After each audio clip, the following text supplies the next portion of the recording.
Hey everyone! Have you ever heard a story about a man who tried to trick a king? Well, you're in for a treat, because we're about to travel way back in time to ancient China to hear all about Mr. Nanguo and his super sneaky plan. So let me ask you something. Have you ever, pretended you knew how to do something, even when you totally didn't? Maybe in class or when you're playing a game? Well, the guy in our story today is the champion of pretending. Okay, let's hop in our time machine. Whoosh! We're going way, way back, more than 2,000 years ago, to a place in China called the Kingdom of Qi. It was a time of amazing kings, cool castles, and, get this, giant orchestras. All right, it's time to meet our main character. This guy right here is Mr. Nanguo, and believe me, he is hiding a very, very big secret. You see, the king of Qi absolutely loved music. I mean, he was its biggest fan. He loved it so much that he made a huge announcement. He was hiring musicians from all over to come play for him at the royal palace. And we're not talking about a little band. Oh no, the king wanted something massive, something spectacular. He wanted a royal orchestra with 300 musicians all playing together at once. Wow! Now, Mr. Nanguo saw this job posting. The pay was amazing, and being a royal musician sounded super fancy. It seemed like the perfect job. But there was just one little problem. A tiny detail. He couldn't play any instruments. Not one. Not a single note. So, what do you do when you want an awesome job, but you don't have the skills? Well, Mr. Nanguo didn't just give up. Nope.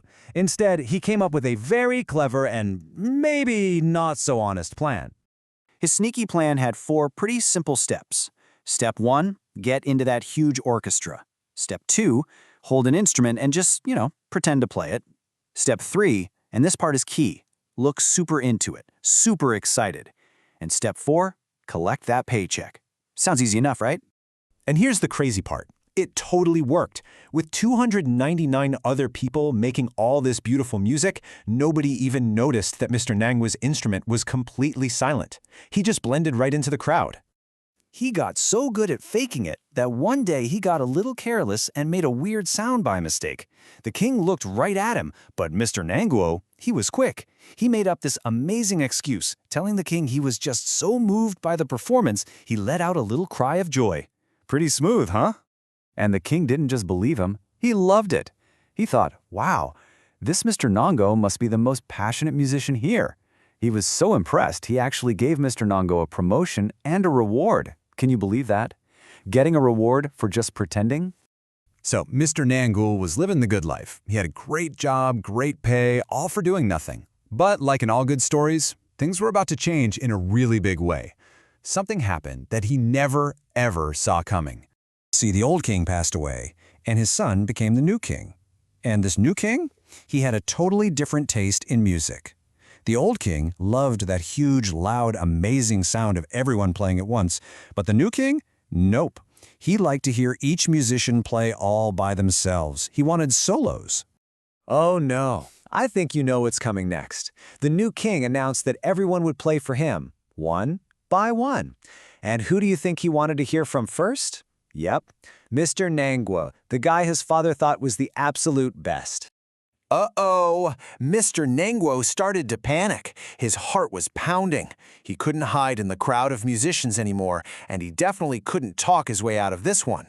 His big secret was about to be revealed to everybody. What on earth was he going to do? He knew the game was over. There was no way he could fake a solo performance. So, he did the only thing he could think of. He ran back to his room and started packing his bags as fast as he could. That very night, while the entire palace was fast asleep, Mr. Nanguo snuck out, ran away, and was never ever seen in the Kingdom of Qi again. His life as a royal musician was officially over. So, what's the point of this whole story? It's not just about a silly man pretending to play music. This story actually teaches us a really important idea, something that people still talk about today, thousands of years later. In fact, this story is so famous, it created a special Chinese saying, or an idiom. It's called Lan Yu Chong Shu. It basically means to pretend to be a musician in an orchestra, but people use it to describe anyone who has a job but doesn't really have the skills to do it. So, the moral of the story is pretty clear. Pretending can only get you so far. Sooner or later, the truth usually comes out. Real skill and real success comes from being honest and from working hard and practicing things for real. That leaves us with a really fun question to think about. Instead of pretending, what's a real skill that you would love to learn? Maybe it's drawing or coding or maybe even playing an instrument, for real this time.